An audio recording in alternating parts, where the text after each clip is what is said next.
The German and Japanese empires were two of the members of the Axis powers during the Second World War. However, with their sizable geographical distance, they each fought broadly separate battles. Germany against the Allies in the Western Theater and Japan against essentially all the Asian countries it could reach, as well as America and the Soviets in the Pacific Theater. Nevertheless, the two were similar in broad strokes, headed in name by singular dictators, a Fuhrer or an emperor, and both waged an imperialist colonial war against their neighbors, which ultimately ended in defeat and the end of their imperialism. How otherwise do they stack up? How long did each empire last? Which one conquered more territory? How influential were their respective armies? Keep watching to find out. Also, don't forget to like and subscribe so you don't miss any of our new content. First up, who controlled each empire? The name of the leader of Germany during World War II should come as no surprise: Adolf Hitler. Hitler, born a farmer's son, became the Fuhrer of Germany by leading his National Socialist German Workers' Party or Nazi Party to electoral success, securing enough seats in parliament and making the proper negotiations so that he could become the chancellor. When the president of Germany died, he also managed to take that position. Opposition parties were eventually banned, and Germany became a dictatorship, with Hitler at its helm as the Führer, which means leader in German. The Emperor of Japan came from a much different background. Emperor Shōwa, or Hirohito, was born to be emperor as the first son of the crown prince Yoshihito. He became emperor in 1926 after his father died. While he supposedly had absolute power and was worshipped as a god, the military complex in Japan had a lot of energy, and Japan was under official military dictatorship from 1930 until 1945. Hence, it's controversial regarding the degree of responsibility Hirohito held for the war. He was never prosecuted for his crimes. He died in 1989. How significant was each country before their World War II conquests?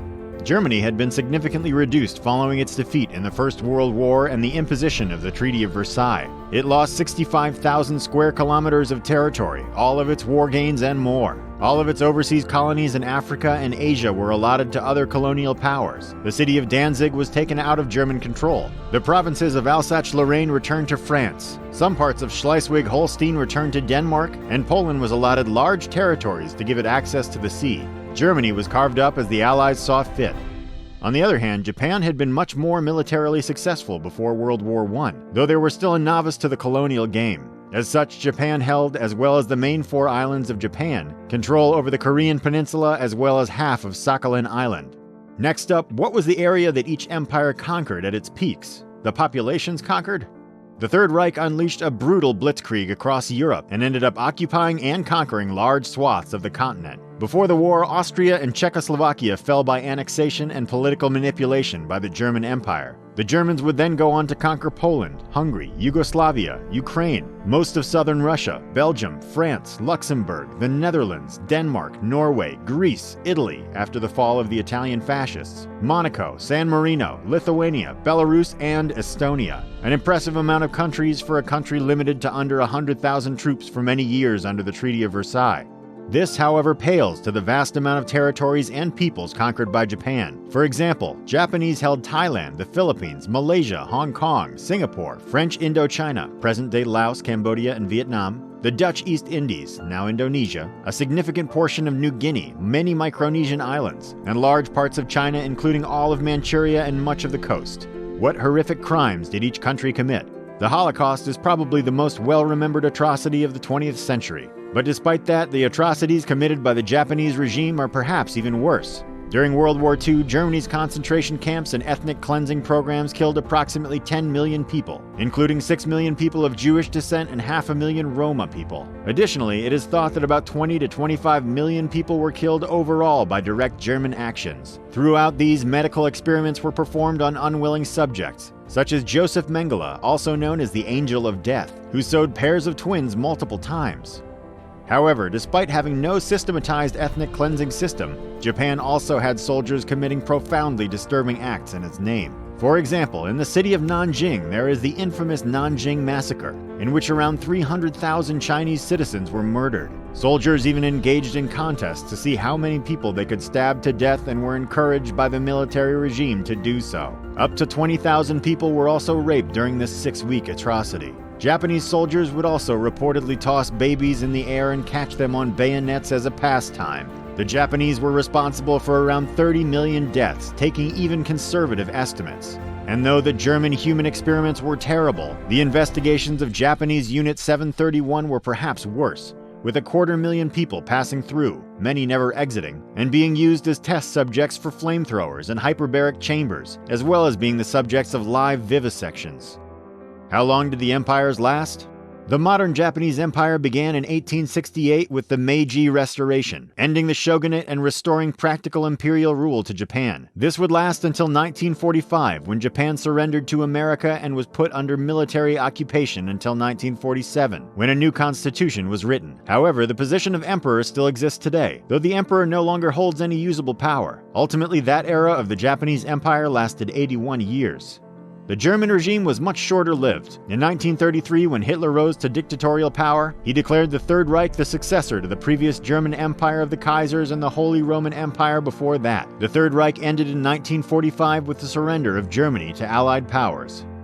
How significant were the country's armies? The overall armed forces of Germany were known as the Wehrmacht, which was composed of the Heer, Army, Kriegsmarine, Navy, and Luftwaffe, Air Force. Overall, 18 million people would serve in these forces throughout the war, and 25% of the German GDP would be spent on them in 1939, expanding to 75% by 1945. Germany's planes and tanks and the blitzkrieg battle strategy of lightning-quick coordinated attacks gave the Germans great success in the early years of the war. Still, ultimately German industry would prove not up to the task when war was declared against the industrial might of America. Germany fought on multiple fronts against powers that were ultimately industrially superior.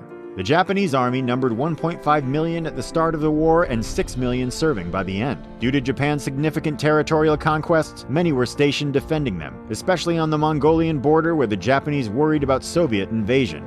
Japan too suffered from insufficient industry. By 1943, after the war with America was well underway, the Japanese were running out of parts to service their aircraft and tanks, and so many were left grounded, unable to run. How were the two countries defeated? Germany's days became numbered since D-Day on June 6, 1944.